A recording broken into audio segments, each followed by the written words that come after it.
Ça y est, tu es bien installé? Le grand examen. Le Père Noël veut mesurer la taille de Nicolas. Le jeune garçon s'installe contre une toise. Après avoir relevé sa taille... Ça y est, le Père Noël veut mesurer la taille de Nicolas. Le jeune garçon s'installe contre une toise. Après avoir relevé sa taille, le Père Noël apparaît soucieux. « Il y a un problème ?» s'interroge Nicolas inquiet. Mais le Père Noël s'en va, sans répondre.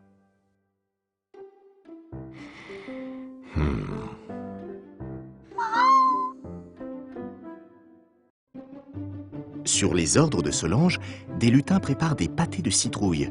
D'autres font le lit des chambres. Visiblement, la maison s'apprête à accueillir des invités. « En quel honneur vous préparez tout ça ?» demande Nicolas intrigué. Mais personne ne lui donne de réponse. Dans la rainerie, Nicolas brosse son ami Randolph. Il lui confie ses inquiétudes. « Tu crois qu'ils vont me renvoyer en Australie parce que je suis trop petit ?» « Ah non, tu te fais des idées !» répond Randolph pour le réconforter. « Tu sais, il y a des jours où il faut pas trop chercher à comprendre. »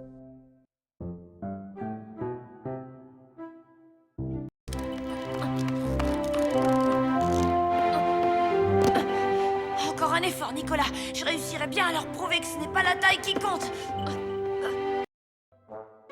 Le lendemain matin, le Père Noël et 7 anciens Pères Noël attendent Nicolas dans le salon.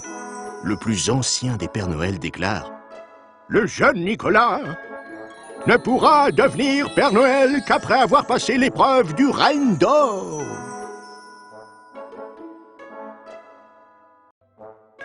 Oui, mon ami, c'est à quel sujet?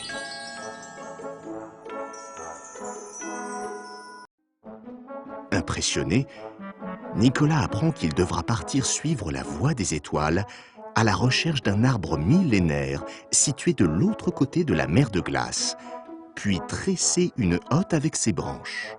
Il est désormais assez grand pour atteindre la première branche et grimper sur l'arbre. « N'oublie pas, Nicolas, la voie des étoiles », ajoute le Père Noël.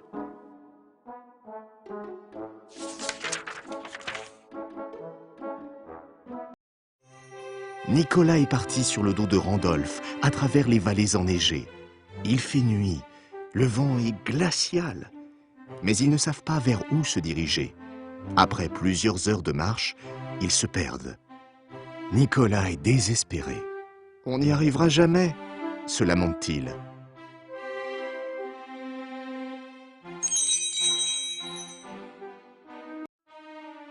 Allongé dans la neige, complètement découragé, Nicolas se rend compte soudain qu'au milieu du ciel, une large traînée étoilée forme un chemin.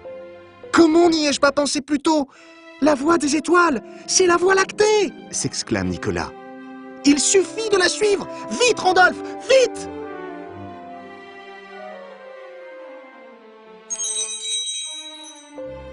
Allez, Randolph, on doit être rentré avant l'aube.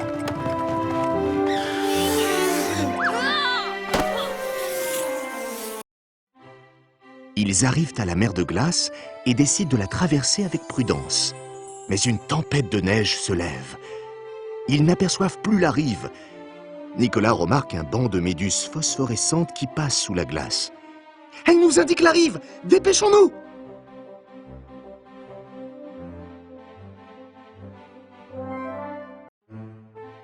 De l'autre côté de la mer de glace, Nicolas se demande où peut se trouver l'arbre millénaire lorsqu'une chouette se pose sur les bois de Randolph. « Elle t'a pris pour un arbre !»« Suivons-la, elle va bien finir par se percher ailleurs. Avec un peu de chance, elle nous conduira jusqu'à l'arbre. »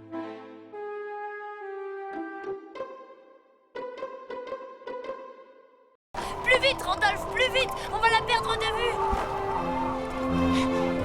Mais ralentis, ralentis, Randolph. C'est impossible maintenant! Je ne contrôle plus la situation et je ne sais pas où nous allons nous...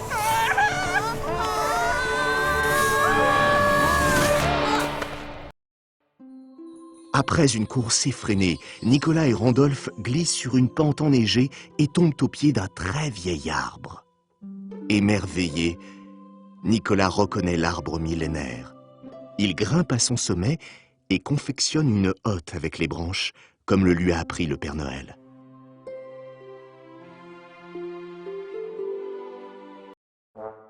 Le lendemain matin, chaque Père Noël analyse scrupuleusement la hotte confectionnée par Nicolas. Nicolas les observe avec anxiété. « Félicitations, Nicolas! Elle est en tout point parfaite !» déclarent les Pères Noël.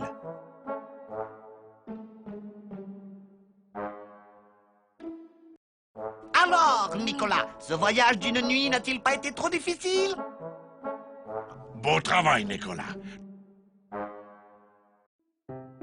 Au nom du Conseil des Anciens, le plus âgé des Pères Noël prend la parole. Je déclare que Nicolas a passé brillamment la prestigieuse épreuve du Reine d'Or. Le Père Noël félicite un Nicolas ému et lui remet sa récompense, un petit renne d'or suspendu à une chaîne.